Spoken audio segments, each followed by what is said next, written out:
Chapter 2. In the second year of the reign of Nebuchadnezzar, Nebuchadnezzar dreamed dreams, and his spirit was troubled, and his sleep went from him. And the king commanded that the magicians, the enchanters, the sorcerers, and the Chaldeans be called to tell the king his dreams. So they came in and stood before the king. The king said to them, I have dreamed a dream, and my spirit is troubled to know the dream. Then the Chaldeans spoke to the king in the Syrian language, O king, live forever. Tell your servants the dream, and we will show the interpretation. The king answered the Chaldeans, the thing has gone from me. If you don't make known to me the dream and its interpretation, you will be cut in pieces, and your houses will be made a dunghill. But if you show the dream and its interpretation, you will receive from me gifts, rewards, and great honor. Therefore show me the dream and its interpretation. They answered the second time and said, Let the king tell his servants the dream, and we will show the interpretation. The king answered, I know of a certainty that you are trying to gain time, because you see the thing has gone from me. But if you don't make known to me the dream, there is but one law for you, for you have prepared lying and corrupt words to speak before me, until the situation changes. Therefore tell me the dream, and I will know that you can show me its interpretation. The Chaldeans answered before the king and said, There is not a man on the earth who can show the king's matter, because no king, lord, or ruler has asked such a thing of any magician, enchanter, or Chaldean.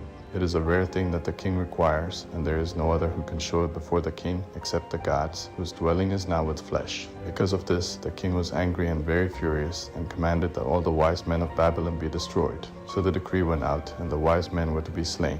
They sought Daniel and his companions to be slain. Then Daniel returned answer with counsel and prudence to Arioch, the captain of the king's guard, who had gone out to kill the wise men of Babylon. He answered Arioch, the king's captain, Why is the decree so urgent from the king? Then Arioch made the thing known to Daniel. Daniel went in and desired of the king that he would appoint him a time, and he would show the king the interpretation. Then Daniel went to his house and made the thing known to Hananiah, Mishael, and Azariah, his companions, that they would desire mercies of the God of heaven concerning this secret, and that Daniel and his companions would not perish with the rest of the wise men of Babylon. Then the secret was revealed to Daniel in a vision of the night. Then Daniel blessed the God of heaven.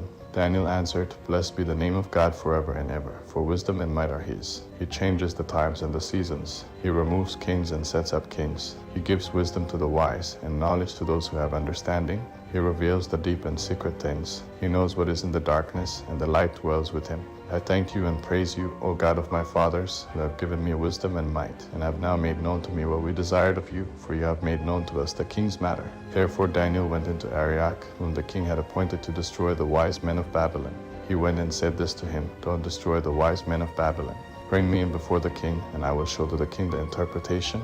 Then Arioch brought in Daniel before the king in haste, and said this to him, I have found a man of the children of the captivity of Judah, who will make known to the king the interpretation. The king answered Daniel, whose name was Belteshazzar, Are you able to make known to me the dream which I have seen, and its interpretation? Daniel answered before the king, and said, The secret which the king has demanded can be shown to the king by wise men, enchanters, magicians, or soothsayers, that there is a God in heaven who reveals secrets, and he has made known to King Nebuchadnezzar what will be in the latter days. Your dream and the visions of your head on your bed are these. As for you, O king, your thoughts came on your bed, what should happen hereafter, and he who reveals secrets has made known to you what will happen.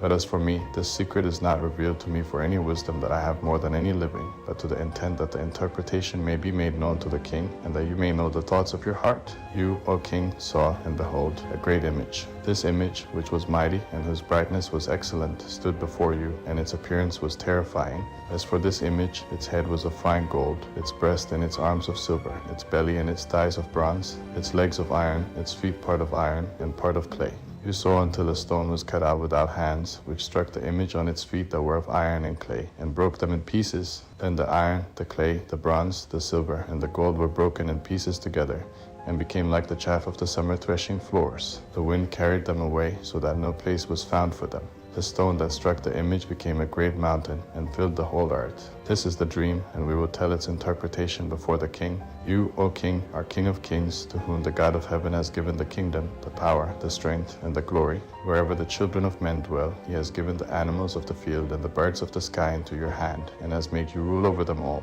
You are the head of gold. After you, another kingdom will arise that is inferior to you, and a third kingdom of bronze, which will rule over all the earth. The fourth kingdom will be strong as iron, because iron breaks in pieces and subdues all things, and as iron that crushes all these, it will break in pieces and crush. Whereas you saw the feet and toes, part of potter's clay and part of iron, it will be a divided kingdom, that there will be in it of the strength of the iron, because you saw the iron mixed with miry clay. As the toes of the feet were part of iron and part of clay, so the kingdom would be partly strong and partly brittle. Whereas you saw the iron mixed with miry clay, they will mingle themselves with the seed of men, but they won't cling to one another, even as iron does not mix with clay. In the days of those kings, the God of heaven will set up a kingdom which will never be destroyed, nor will its sovereignty be left to another people. But it will break in pieces and consume all these kingdoms, and it will stand forever. Because you saw that a stone was cut out of the mountain without hands, and that it broke in pieces the iron, the bronze, the clay, the silver, and the gold. The great God has made known to the king what will happen hereafter. The dream is certain, and its interpretation sure. Then King Nebuchadnezzar fell on his face, worshipped Daniel, and commanded that they should offer an offering and sweet odors to him. The king answered to Daniel and said, Of a truth your God is the God of gods and the Lord of kings and a revealer of secrets, since you have been able to reveal this secret. Then the king made Daniel great and gave him many great gifts and made him rule over the whole province of Babylon and to be chief governor over all the wise men of Babylon. Daniel requested of the king, and he appointed Shadrach, Meshach, and Abednego over the affairs of the province of Babylon. But Daniel was in the king's gate,